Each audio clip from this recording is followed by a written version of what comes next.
What about all the new makes and models that are out there, right? That a traditional dealer might now suddenly have to try and put a limited warranty or CPO kind of a product around it. Do you see that as a challenge?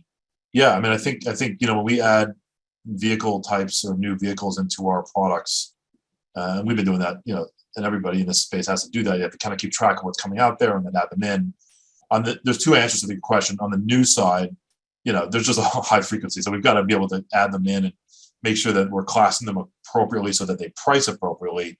And in some cases, historically, you might have based it strictly on price point. What's it selling for? Does this car kind of resemble a BMW 7 Series? You kind of would do that kind of look.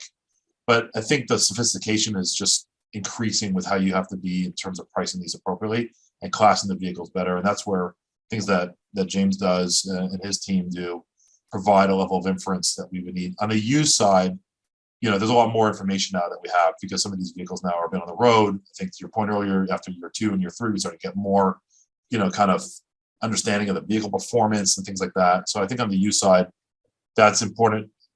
That's why we just launched warranty for EV specifically for that, because dealers were saying, hey, we're just starting to see a lot more volume showing up on the lots.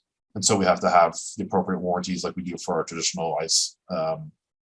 But it's going to be a challenge. And I'm actually curious to hear James' perspective too there. Yeah, I think so. I think part pricing is going to have a role that it hasn't had, maybe before at all. As I said earlier, manufacturers are being far more thoughtful and sophisticated around price of the pack in particular, and also price of components that you can only get from them. And the variance is massive. And if I was an insurer, and a Rivian was about to come on the coverage, I think I'd be less concerned about failure frequency and more concerned about part pricing, because it's not the same. It's not the same big game that we've been involved with previously.